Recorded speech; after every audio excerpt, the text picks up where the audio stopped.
You're listening to the weekly Parsha Podcast with Ari Goldwag, recorded with Hashem's never-ending assistance in Ramah B'Shemesh Israel 5781, 2021.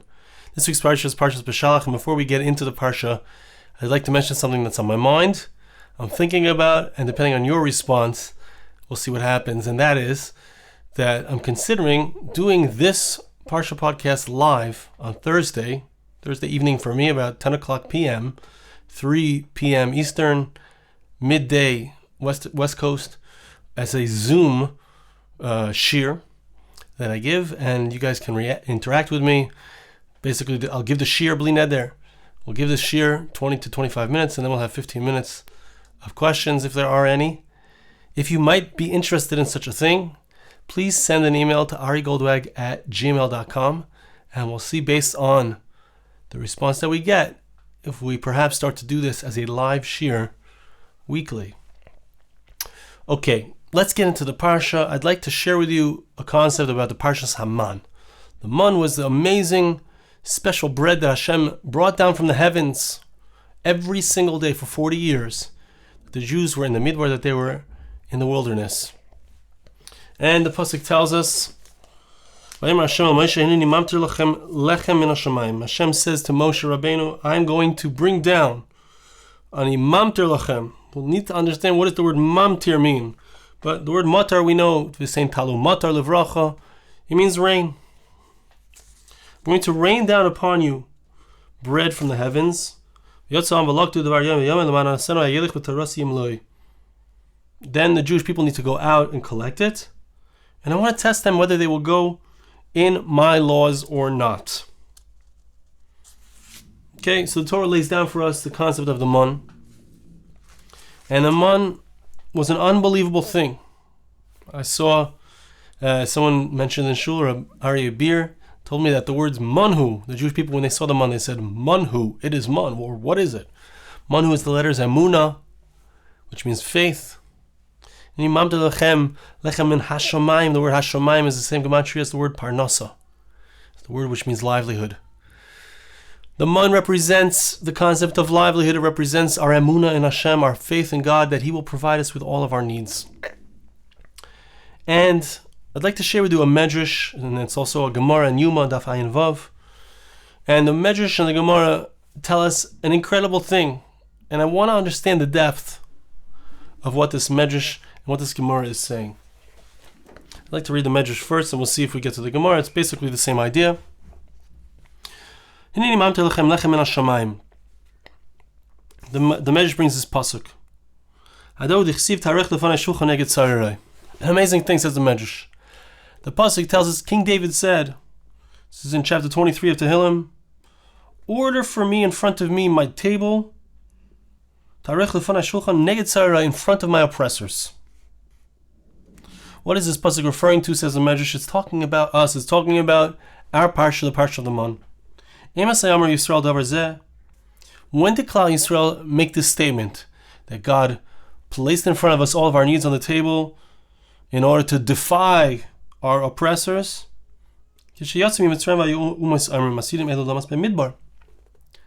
left Egypt, and the nations of the world said, where are they going? How will they survive? It doesn't make sense. Like, think about it from the Egyptians' perspective.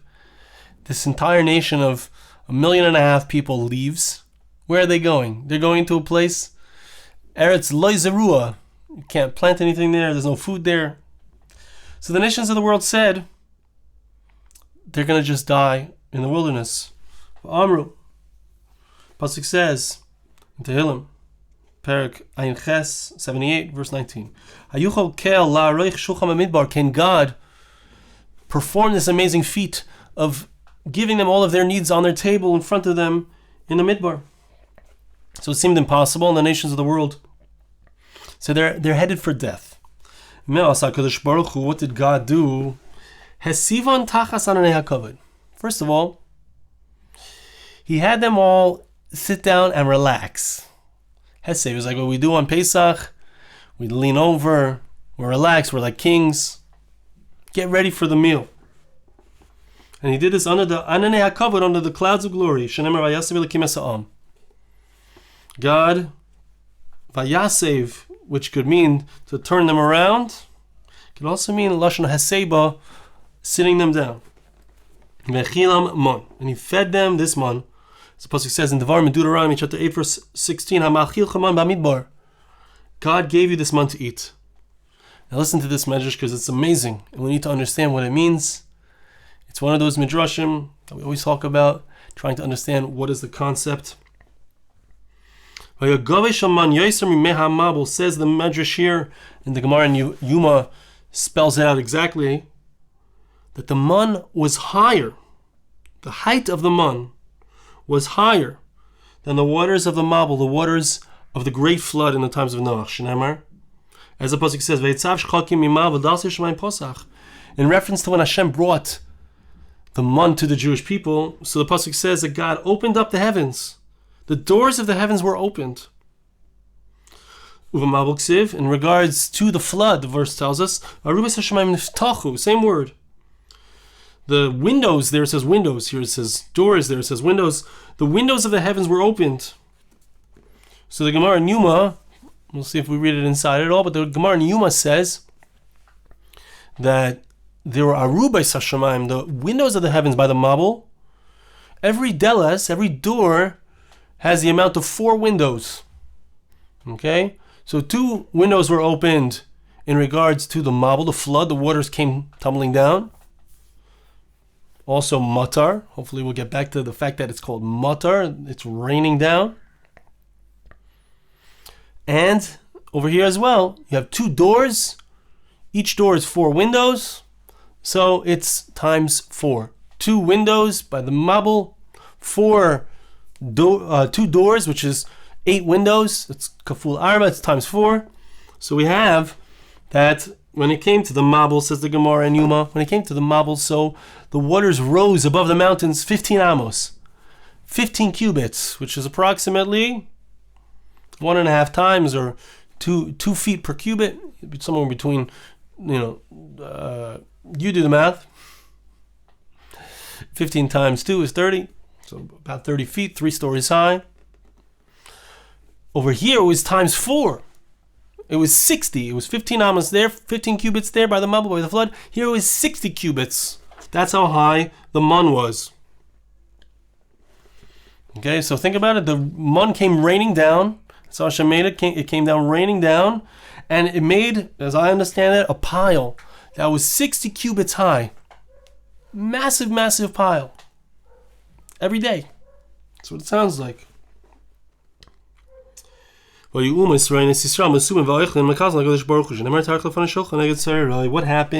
So the nations of the world, and the language I believe in the Gemara is Malchei Mizrach Umarav, the kings of the east and the west.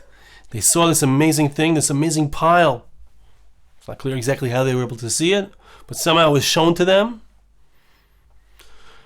They were able to see it, and they said, wow, they started to praise Hashem. They started to praise Hashem because of this amazing thing that Hashem did for the Jewish people. And the Medrash finishes off and says, in the future time, when Mashiach comes, when the Messiah arrives, so Hashem will provide peace for the Jewish people. And they indeed will be mesubah, they'll be sitting, they'll be like kings sitting and eating in Gan Eden, in the Garden of Eden. According to one girsa, the other nations of the world will see this and they will melt. They will melt from jealousy. The pasuk says in Isaiah chapter 65, verse 13, talking about the Mashiach's times, that the Jewish people are going to be fed. HaKadosh Baruch Hu is going to provide them with all of their needs. We're going to have amazing peace. We're going to have amazing, all the things that we need are going to be provided. Hashem will provide those things, and the nations of the world will look on, and they will melt. They will not have that feeling of satisfaction that the Jewish people have. Now I want to understand, clearly when the Medrash gives us a number like 60, the number 60 is not a coincidence, the number means something. Gemara, in comparing the numbers of 60 to 15, so the Gemara in Yuma says that Meruba Midatayva, there's a concept that the when we talk about good things that Hashem does, so it's always on a greater scale. than the bad things that Hashem does when Hashem is coming to destroy the world. So the water rises 15 amas, 15 cubits. When Hashem wants to give man to the Jewish people, He wants to rain down this amazing bread, the manna. So it's times 4. It's on a higher level. It's in a greater scale. What is the idea here of the number 60? Let's try to understand that, perhaps.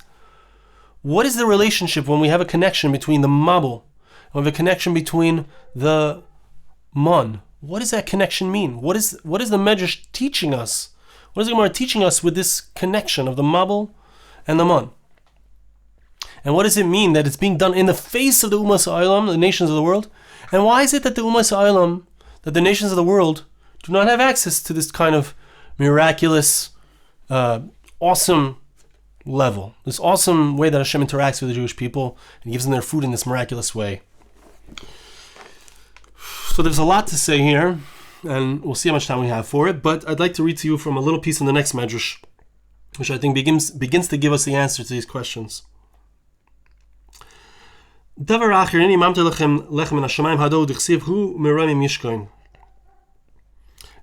in the heavens. Right? He's bringing us down the bread from the heavens. He's causing it to rain down this amazing bread, the manna. He dwells in the heavens. Hashem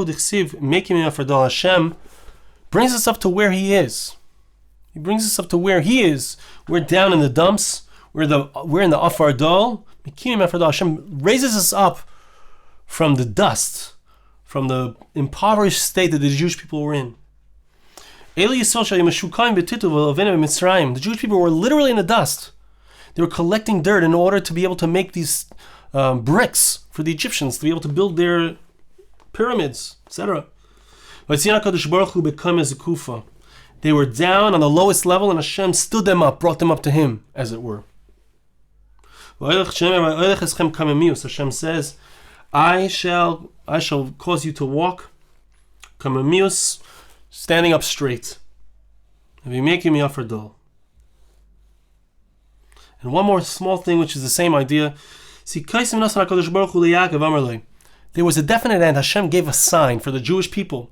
Yaakov should know, when is the Geula going to come? When are they going to be released? When are they going to be out of their bondage? When are we going to see that final redemption? And when is the redemption in Egypt going to happen? So he told Yaakov,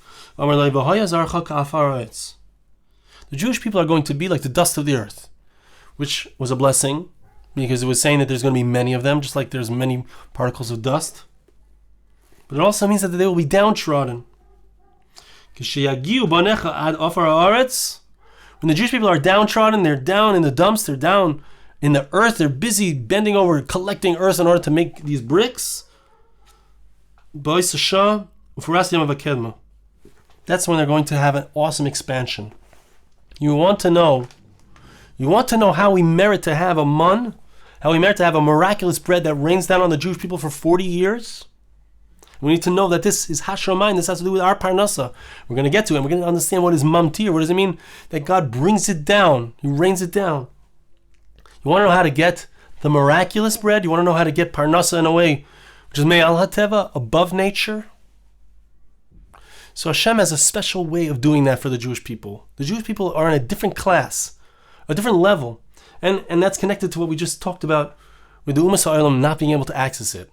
And that is that the Jewish people have this unique relationship with Hashem, that we undergo a downtrodden state. We have to go into Golus, we have to go into exile. But you should know that when we're in that place of exile, you don't have to worry. You don't have to wait too long. The more downtrodden we are, the more we are assured. The more we are assured that we're going to get something awesome. Ufaratsta yom avakem. There's going to be an amazing ufaratsta. Means an expansion, a miraculous expansion. That's what the man is. The man is a miraculous expansion. The Ben Ish Chai says, I have to share this with you because this is what it says. This is what the man is. It's the expansion. The man, it says, is 60 amas high. So, as I understood it, it means it rained down like the mabul, and there was piles and piles of it so high that it was 60 amas high. The Ben Ish Chai says something even more amazing, and I think it fits in beautifully with this medrash.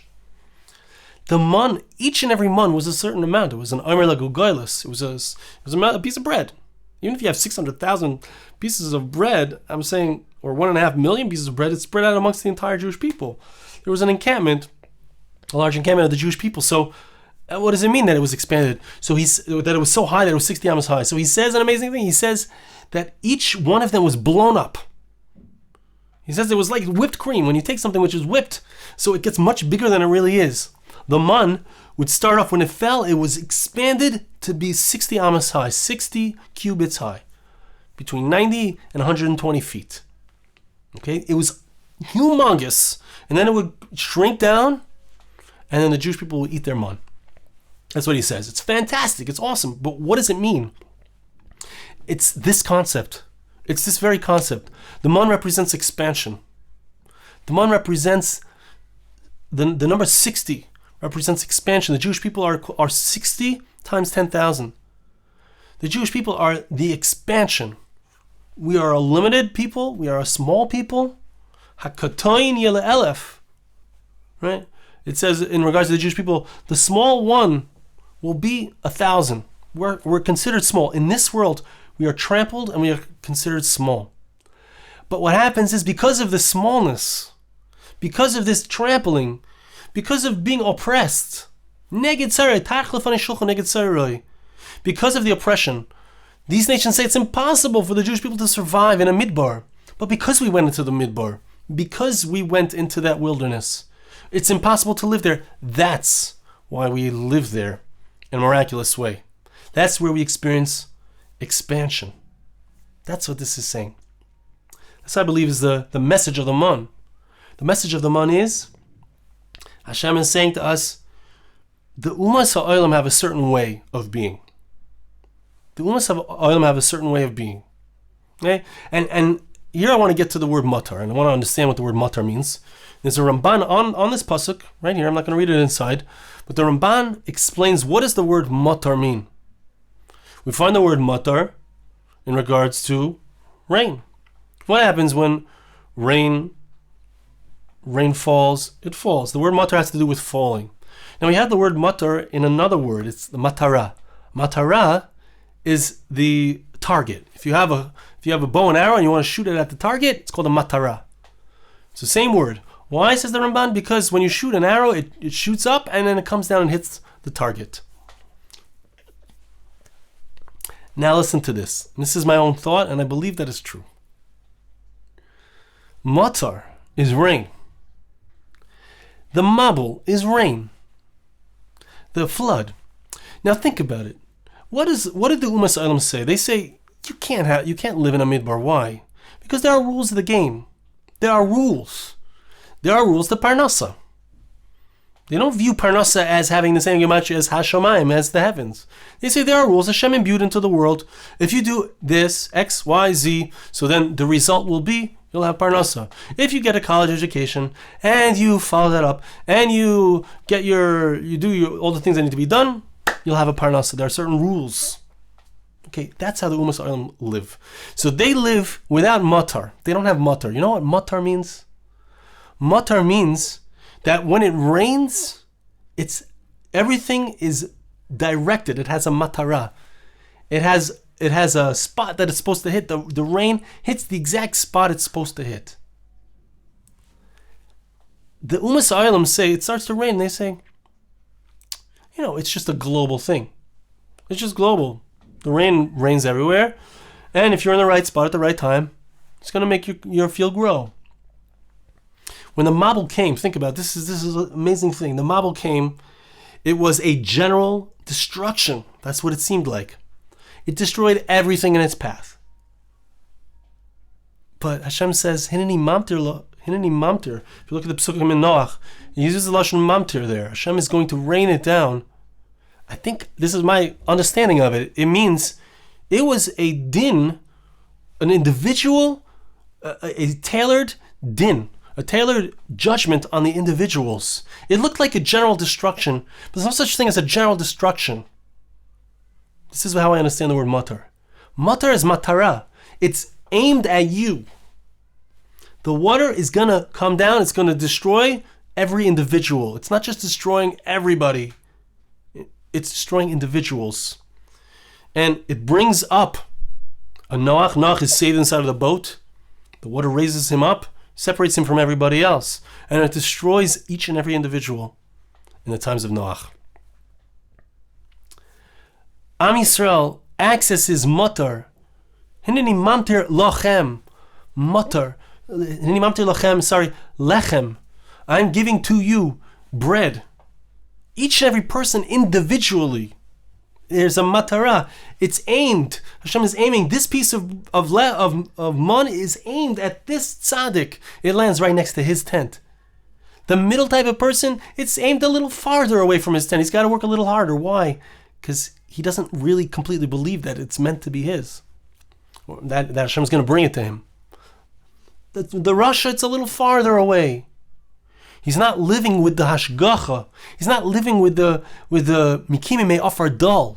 He's not living in that place of humility, of wilderness. The nations of the world say, look, these are the rules. You can't move into a place of wilderness and survive. They're going to die there. Hashem shows them, no, my friends. This is a place where they will survive. This is the only place for the Jewish people. The Jewish people survive miraculously because they are oppressed, because they go through difficult times. And the expansion that they see afterwards is a result.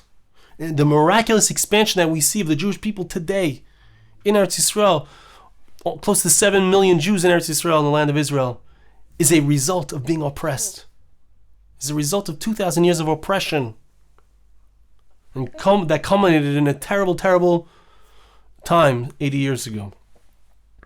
But that oppression creates expansion.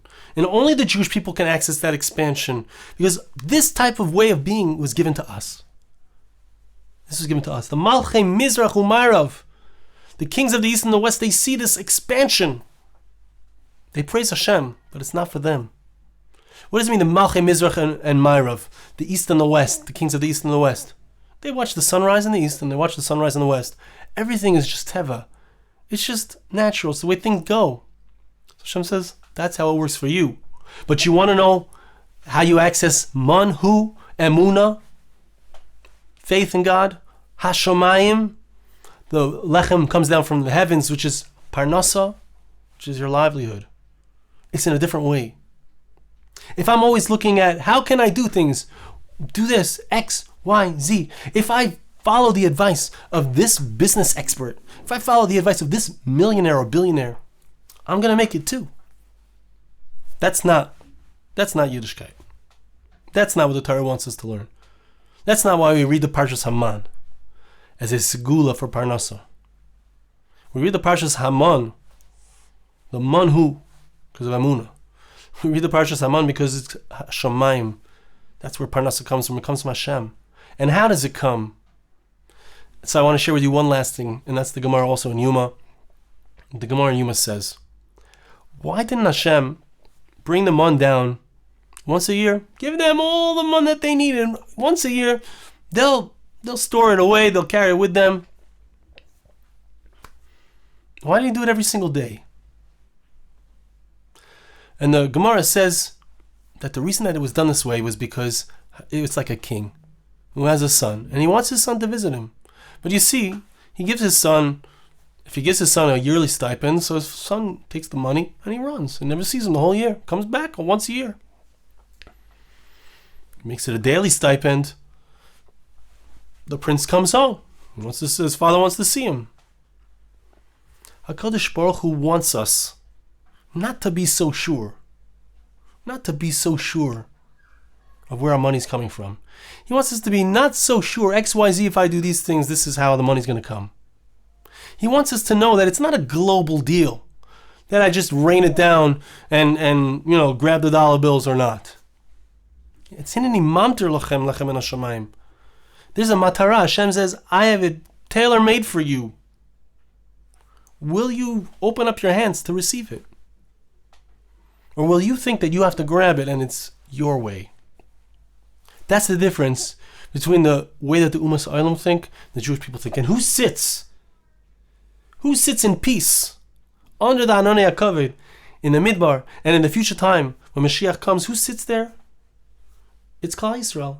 The Ummah Yisraelim, they watch it, and they weep, because they weren't given that opportunity. My servants will eat, and you'll be hungry.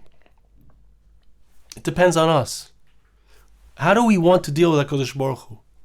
Do we want to deal with him with nature, or do we want to deal with him with Emunah, with bitachon, with faith in him?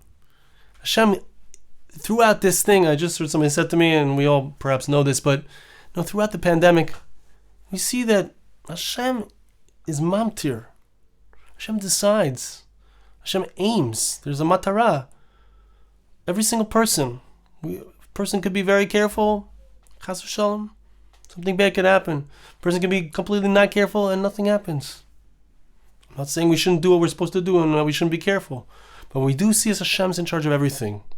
Hashem is showing us that in every single way. And He wants us to return to Him, just like the prince and the king. The king wants his son to return to him and ask him for his needs. Hashem wants us to know that, I don't know, I'm going to feed my family tomorrow, but there's a God, and He loves me, and He cares about me, and He wants me to ask. So we got to ask. I want to bless you, and I ask you to bless me. Hashem should help us to be able to have this connection, to be able to recognize, learn the story of the Mun, learn the amazing lesson of the Mun, recognize the expansion that's possible. That's 60 Amos. That number 60, which represents the expansion. We can touch that. We can get to that. How do we get there? In the unique way which belongs only to Am Yisrael. Tough times. Buckle down. Look up. Thank you so much for listening. Have a wonderful Shabbos. This podcast was made possible through the gracious donations of listeners like you. For more podcasts like this, please visit www.arigoldwag.com or search on iTunes Ari Goldwag.